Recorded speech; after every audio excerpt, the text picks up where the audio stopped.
Здравствуйте, ребята! Тема нашего урока – соло и тутти. Сегодня мы узнаем, что такое соло и тутти. Определим роль тембровых сочетаний инструментов при создании музыкального образа.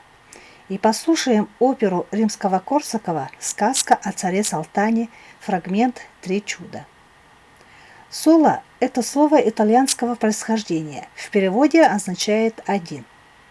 Тутти от итальянского означает «все», «весь». Это музыкальный термин как противоположность понятию соло, то есть исполнение музыки полным составом оркестра или хора. В предыдущем уроке мы узнали лишь о нескольких музыкальных инструментах. Разумеется, и эти, и другие инструменты могут использоваться в чистом виде. Практически для каждого из них созданы специальные концерты, сонаты и пьесы. Кроме того, широко применяются и соло различных инструментов, входящих в многозвучные оркестровые произведения. В таких фрагментах солирующие инструменты еще ярче обнаруживают свои выразительные возможности, то просто пленяя красотой тембра, то создавая контраст различным оркестровым группам. Но чаще всего они участвуют в общем составе симфонического оркестра, где сопоставление и приобретение тембров образуют картину поразительного звукового богатства. Ведь именно сочетание тембров придают музыке такую выразительность, дают доступную передачу практически любого образа, картины или настроения. Это всегда чувствовали большие мастера оркестра – Бетховен, Берлиоз, Глинка, Шостакович, которые тщательно использовали все выразительные возможности музыкальных инструментов. История симфонического оркестра насчитывает более 3 столетий. За это время был постепенно сформирован тот состав инструментов, которым пользуются и современные композиторы.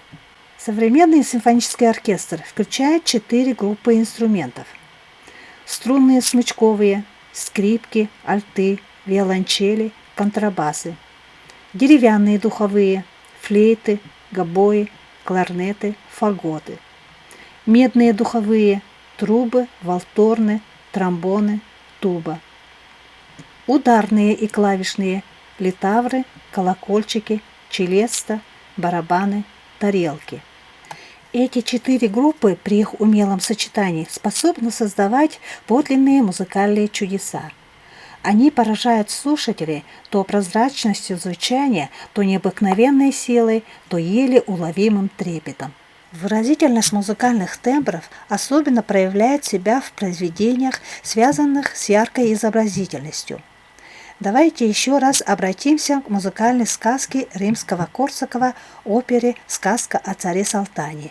Ибо где, как не в сказочно-фантастической музыке, можно услышать и картины природы, и различные чудеса, представленные в волшебных звуках оркестра. Вступление к последней картине оперы называется «Три чуда». Эти 3 чуда мы помним еще по сказке Александра Сергеевича Пушкина, где дано описание города-леденца, царства Гвидона. Остров на море лежит, град на острове стоит, златоглавыми церквями, с теремами и садами. Ель растет перед дворцом, а под ней хрустальный дом. Белка в нем живет ручная, да чудесница какая. Белка песенки поет, да орешки все грызет. А орешки непростые, скорлупы-то золотые. Ядра чистый изумруд, белку холят и берегут. Там еще другое диво, море вздуется бурливо, закипит, подымет вой, хлынет на берег пустой, расплеснется в скором бреге и очудится на бреге, в чужие, как жар горя, 33 богатыря. Все красавцы удалые, великаны молодые, все равны, как на подбор, с ними дядька Черномор. А у князя жонка есть, что не можно глаз отвесть. Днем свет Божий затмевает, ночью землю освещает. Месяц под косой блестит, а во лбу звезда горит.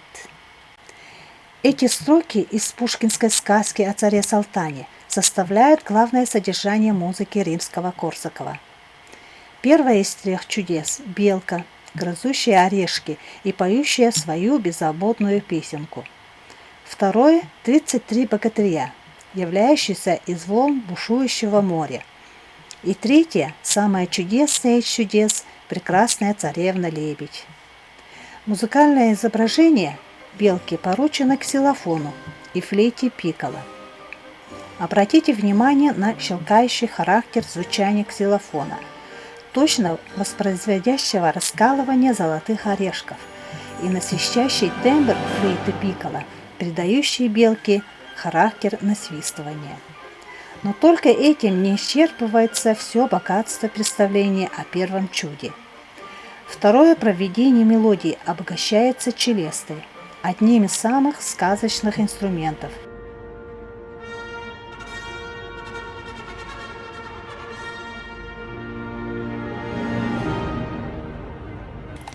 Музыка второго чуда «Богатырей» нарастает постепенно. В ней слышится и рокот разбушевавшейся морской стихии, и завывание ветра. Этот звуковой фон, на котором выступают богатыри, создается различными группами инструментов, рисующих образ сильный, могучий, несокрушимый. Богатыри предстают в тембровом звучании медных духовых, самых мощных инструментов симфонического оркестра.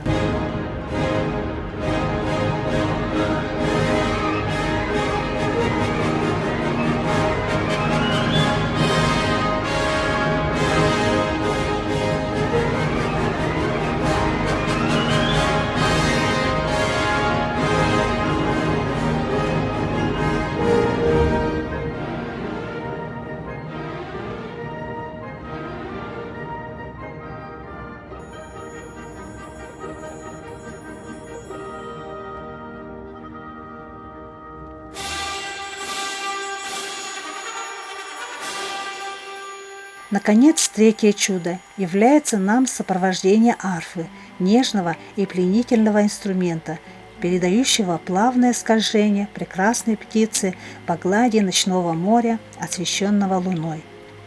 Пение лебедь-птицы поручено солирующему гобою, инструменту, напоминающему своим звучанием голос водяной птицы.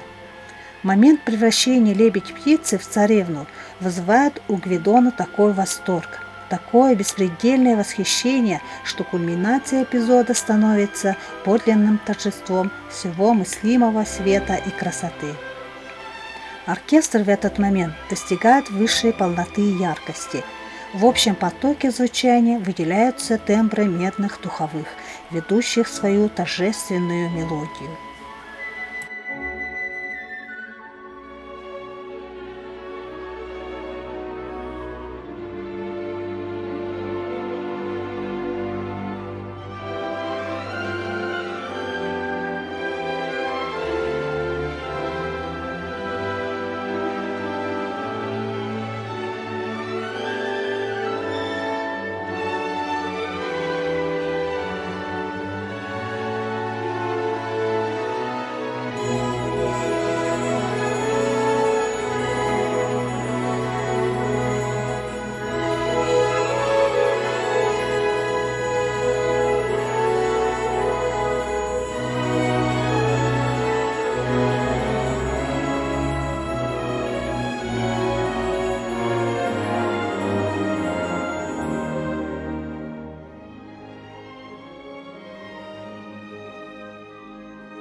Три чуда римского-корсакова открывают нам неисчерпаемые чудеса музыкальных тембров.